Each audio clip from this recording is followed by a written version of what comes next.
एक राजनीतिक इच्छा शक्ति की जरूरत होती है। ठीक है रामराज जी, बाकी लोगों से बात भी करेंगे, लेकिन मेरे साथ फिलहाल भाटिया साहब लगातार बने हुए, बीच में संपर्क टूट गया था। भय का वातावरण था। भाटिया साहब, हमारे प्रदेश यहाँ में जो वातावरण बहुत स्थिति बढ़िया है, है, हमारी निवेश सरकार के बहुत लिहाज बढ़िया से है, तो इसलिए वो कानून व्यवस्था का बेहतर उद्योगपति होना आकर्षित हो जरूरी रहे है। हमारे यहाँ रहे। ठीक है रामराज जी, इन्होंने प्लीज तो एक भगाने मिनट। का काम किया था। रामराज जी प्लीज इनके प्लीज, टाइम में तो भय का वातावरण था, भागे थे मैं उद्योगपति। सवाल कर रहा हूं। और मैं भाटिया साहब और मैं बताएंगे कि देखो, निवेश के लिए प्रदेश में कानून व्यवस्था को होना बहुत जरूरी है, लोगों में डर नहीं होना चाहिए। रामराज जी कहते हैं कि इनेलो के राज मैं में वही तो कह रहा हूँ ना, डर हमारा के मारे कानून लोग भाग लॉ एंड जाते ऑर्डर थे। बहुत बढ़िया है। कांग्रेस इनके के टाइम राज में का भी क्या था जिक्र आप देख उन्होंने लो, किया है। इनके टाइम में ये विकास बैठा तो है, इन लोगों कांग्रेस का का नहीं प्रोजेक्ट हुआ है, देखिए। प्रदेश में विकास पैन हो रहा है, कार्ड, इस लिहाज से पैन प्रदेश की कार्ड जनता पूछिए जो है। इनसे, रामराज मृदा जी कार्ड प्लीज, पूछिए इनसे। रामराज जी अरे मेरी इनसे आवाज सुन रहे पूछिए हैं आप? कंडेला कांड। रामराज जी मेरी अरे आवाज सुन लॉकडाउन रहे हैं आप? लगते थे, 6 बजे तो दरवाजा बंद कर देते थे गेट के रामराज जी हमारे। मेरी आवाज आप सुन रहे हैं? प्लीज, जी अगर मैं आप लोगों को रोकूं बीच में, तो दूसरे लोगों को समय देना होता है। मान लिया करिए। सबसे मेरी यही गुजारिश है, और लोगों को समय देना। मैंने बहुत वक्त दिया आपको, अब बाकी लोगों को भी बोलने का समय दीजिए, मेरी गुजारिश है मैं तो आपसे। इनको बता रहा था ना, ये कह रहा अरे था। तो सर सुन इनके लिया टाइम में ना, अब पूछिए सारी ना, बातें सुन जो ली आपके हैं। सामने बैठे हैं, पूछिए इनसे आप। सुन लिया, मैं पूछूंगा ना, पूछूंगा, मैं सवाल करूंगा, अपने आप ही जवाब दे देंगे। जैसे आपने जवाब दिया तो वो भी जवाब दे देंगे। उससे पहले भाटिया साहब बताएंगे, जी जी। प्रदेश में कानून व्यवस्था बहुत जरूरी मसला होता है, उसको लेकर रामराज जी कहते हैं कि पहले डर के मारे लोग पलायन कर जाते थे। साथ साथ कांग्रेस में तो उन्होंने कहा कि कांग्रेस का खुद का विकास नहीं हो रहा है। प्रदेश की जनता हमारे ऊपर मोहर लगा रही, केंद्र की मोदी सरकार और प्रदेश की जो बीजेपी सरकार है वो इसलिए बन रही क्योंकि लोगों को सरकार पसंद आ रही है। वास्तव में ऐसा हो रहा है? और जो दावे कांग्रेस कर रही है, इनेलो कर रही है, उनमें आपको के दम दिखता है क्या? ऐसा शमशेर जी, हरियाणा और गुरुग्राम की जो भौगोलिक स्थिति है जी वो इतनी अच्छी है, यहाँ पे निवेश सबसे अधिक गुजरात से भी अधिक होना चाहिए था।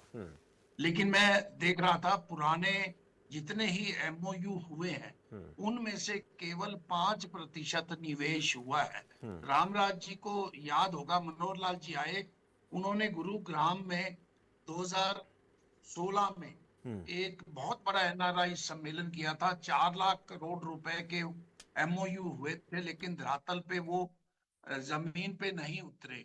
जी मोस्टली जो एमओयू धरातल पे उतर रहे हैं वो गुजरात में उतर रहे हैं। गुजरात में 85 लाख के एमओयू हुए थे, जिसमें से 13% वहां पे धरातल पे आ चुके हैं। हरियाणा दिल्ली राजधानी के साथ जुड़ा हुआ है, और राजधानी से भी ज्यादा किसी व्यक्ति ने राष्ट्रपति भवन जाना हो T3 से उतरकर, तो वो दिल्ली से पहुंचेगा, गुरुग्राम में पहले पहुंचेगा। गुरुग्राम को विकसित जो किया है उसमें इनेलो के समय में 2000 में वो विकसित होना आरंभ हुआ था। हालांकि उससे पहले 95 के आसपास गुरुग्राम जो था, बंसीलाल जी आए, फिर इनेलो का शासन आया, फिर कांग्रेस का शासन आया, तो गुरुग्राम विकसित हुआ। भारतीय जनता पार्टी को एक विकसित गुरुग्राम मिला था, इनको उसको सजाना और संवारना है। अभी जैसे पिछले दिनों जो थोड़ी सी वर्षा के बाद और जिस ढंग की वहां से खबरें आ रही हैं, हम अगर गुरुग्राम को थोड़ा बहुत और ठीक कर लें, उसकी व्यवस्थाएं ठीक कर लें, उसका ट्रैफिक ठीक कर लें। पिछले दिनों आपको याद होगा शमशेर जी, आपने दिखाया होगा कुछ विदेशी गार्बेज उठाते हुए नजर आए थे। जी ये हमारे लिए एक बहुत बड़े कलंक की बात है, क्योंकि जो विदेशी जो भी रहता है जहाँ पे, खास तौर पे यूरोपियन कंट्री का अगर कोई व्यक्ति है, जापान का, क्योंकि टेक्सला जापान की कंपनी है। रामराज जी बहुत बढ़ा चढ़ा के कह रहे हैं, शायद अगर मेरी जानकारी दुरुस्त है तो आधा एकड़ के लगभग 27-2800 गज जमीन टेक्सला ने लीज पर 3 वर्षों की लीज पर ली है। वो एक ऑफिस और सर्विस सेंटर खोल रहा है। बहुत बड़ी कोई फैक्ट्री नहीं खुलने जा रही जिसमें 10,000 20,000 लोगों को कोई मिलेगा, रोजगार मिलेगा। अच्छी बात है, टेक्सला एक इंटरनेशनल कंपनी है, वो आई है वहां पे और मुख्यमंत्री जी ने उसकी शुरुआत की है।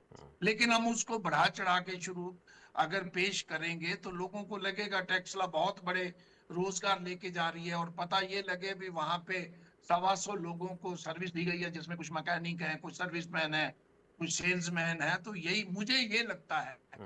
बाकी रेवाड़ी में बैठे हैं जेठा जी, बैठे हैं आर के आर्य जी, बैठे हैं, उनको ज्यादा पता होगा। जो जानकारी मैंने जुटाई है उन्होंने एक केवल शोरूम हम्म, लिया है टेस्ला ने।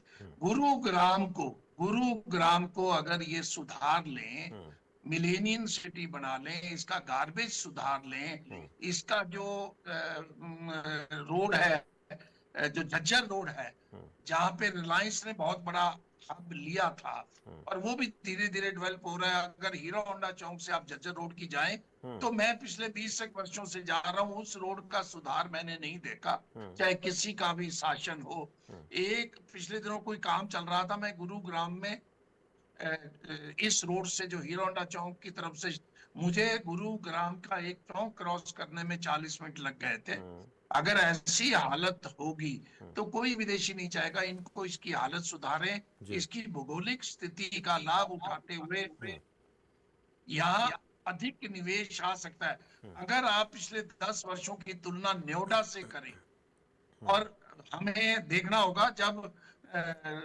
नोएडा के पास अगर इंटरनेशनल एयरपोर्ट बनने जा रहा है, हम्म, अगर वो एयरपोर्ट शुरू हो गया, हम्म, तो हमें मुकाबला नोएडा से करना पड़ेगा। नोएडा हमसे पहले ही पिछले 10 वर्षों में नोएडा पहली पसंद बनता जा रहा है। हम्म, गुरुग्राम को हालांकि हम बहुत अच्छा मिलेनियम सिटी बना सकते हैं, हम्म, थोड़ा सा ठीक है, ध्यान देने की जरूरत है, ध्यान देने की ब्यूरोक्रेसी जरूरत को धरातल पे उतारने की जरूरत है है। जी। 100 करोड़ रुपए का जहां फ्लैट हो, हम्म, और वहां अगर आदमी नीचे निकले और वो बाढ़ग्रस्त हो जाए, हम्म, और उसको कहीं सड़क पे 2 घंटे एयरपोर्ट तक 8-9 किलोमीटर करने में लग जाए, तो हम्म, बहुत दिक्कत होगी। जी, हालांकि अभी जो बना है, एक्सप्रेस वे बना है, हम्म, द्वारका एक्सप्रेस, उससे कुछ लाभ गुरुग्राम को, बहादुरगढ़ को, पानीपत को हुआ है। हम्म, और व्यवस्थाएं सुधारने की जरूरत और है। बेहतर करने की ज़रूरत है। गुरुग्राम में गुरुग्राम निवेश लाना है। विकसित एक शहर के तौर पर है, इसको और बेहतर कर सकते हैं। मुकाबले की बात है तो नोएडा से इसकी तुलना हम करते हैं, लेकिन इसके लिए काम करने की ज़रूरत नज़र आती है। वेद प्रकाश जी सवाल करेंगे। वेद प्रकाश जी,